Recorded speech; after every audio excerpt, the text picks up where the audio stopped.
It starts quietly. No one notices at first. You're 7 years old, staring into the eyes of a parent who is falling apart. Maybe it's addiction. Maybe it's anger. Maybe it's just the hollow silence of someone too broken to show up. And without words, something ancient clicks in your small mind. If I don't hold everything together, no one will. This is how a child disappears. Not physically, but psychologically. They smile more. They cry less. They learn to read the room before they speak. They become the emotional thermostat of the household. They become small adults long before their minds are ready. And the world praises them for it. You're so mature. You're so responsible. You're so strong. But no one ever stops to ask, at what cost? This is the invisible grief of those who grew up too fast.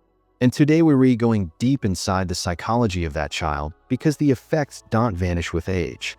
They shape you. They follow you into relationships, careers, your sense of worth. And if you don't understand what happened, you'll spend your adult life repeating the survival patterns that once saved you, but are now slowly killing you. Let's start with what's really happening developmentally. When children are forced to emotionally support adults instead of the other way around, psychologists call this parentification. It's when a child becomes the caregiver, the peacekeeper, the therapist, the protector. This isn't just unhealthy. It rewires the brain. Because when a child is consistently put in charge of emotional regulation, either their own or others, it creates something called hypervigilance. You're always scanning for danger. You walk on eggshells. You learn that love is a transaction. You give peace, and maybe they'll give you safety. You learn that your needs are dangerous, and theirs are urgent. So you disappear, not physically, but emotionally. And in your place grows a version of you that performs well. You become the good child, the quiet achiever, the therapist friend, the one who never asks for anything.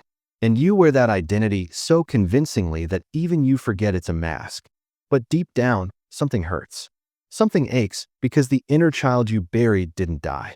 They're still in there screaming silently. Why didn't anyone protect me? As you grow older, the symptoms become more complex. You might become hyper-independent. You refuse help, push people away, or never feel truly safe in love. You might feel numb during happy moments because joy feels unfamiliar, unearned, even dangerous. You might struggle to rest because productivity is the only way you've ever felt worthy. And worst of all, you might not even realize you're still stuck in survival mode. Because when dysfunction is normalized early, your nervous system accepts chaos as baseline. Stillness feels wrong. Peace feels suspicious. Love feels like a debt you'll have to repay.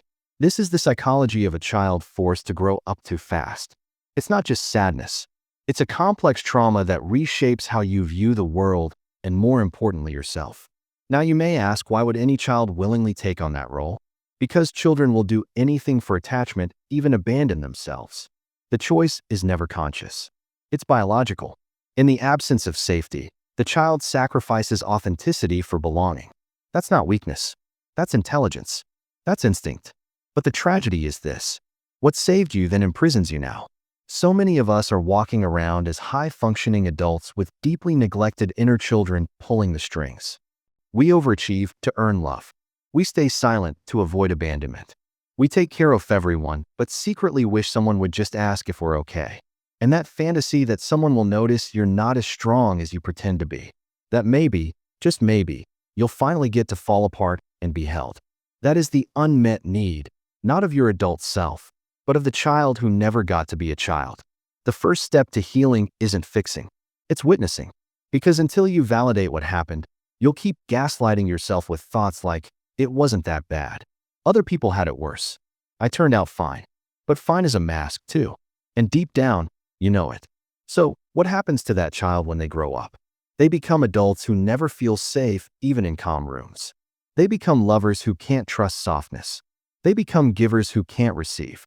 They become the kind of people who apologize for crying, flinch at compliments, and confuse exhaustion with success. This is the cost of growing up too fast. Because if your childhood trained you to be strong at the expense of being soft, to be quiet instead of honest, to fix others while ignoring your own fractures, then what kind of adulthood do you inherit?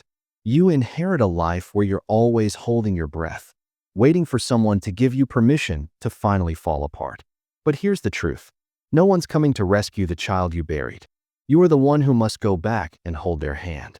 You are the one who must say what no one else ever said. You didn't deserve that. You were just a child. You get to rest now. This is the beginning of shadow work. Not fixing, not performing, not bypassing the pain with fake positivity, but turning toward the abandoned parts of yourself and saying, I see you now. I hear you now, and I'm not leaving. That is the repairing process. And it's brutal because it asks you to feel the grief you never had time to feel. It asks you to sit with the rage, the sorrow, the unmet needs. To weep for the birthdays where no one showed up.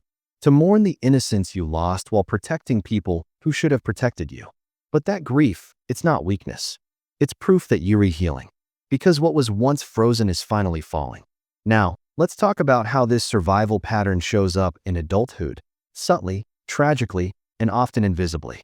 You might become a therapist in all your friendships, but never let anyone truly see you. You might be praised for your independence when deep down you're terrified of being a burden. You might be in relationships where you overfunction, always fixing, managing, over-explaining, and wondering why you feel resentful. You might struggle with boundaries because saying no still feels like betrayal. These are not personality traits. They are coping strategies, learned, conditioned, and the good news, unlearnable. But only when you stop idolizing your strength and start honoring your wounds. One of the most powerful things you can do is ask your inner child, what did I need back then that I never got? You may hear answers like, I needed someone to tell me it wasn't my fault. I needed someone to ask how I was doing. I needed to play, rest, and laugh without fear. And slowly, very slowly, you begin to give those things to yourself. Not to fix your past, but to stop reliving it. This is how you stop seeking parents in your partners. This is how you stop mistaking anxiety for intuition. This is how you stop running from the child you were and the self you're becoming. Carl Jung once said, there is no coming to consciousness without pain. People will do anything, no matter how absurd, to avoid facing their own soul. But shadow work demands that we face it. All of it. The neglected, the ashamed, the scared, the angry. Because healing isn't about becoming someone new. It's about remembering who you were before the world told you who to be. So, if you're Simeon who grew up too fast, know this. Your maturity was never the problem. The problem was that you had no choice.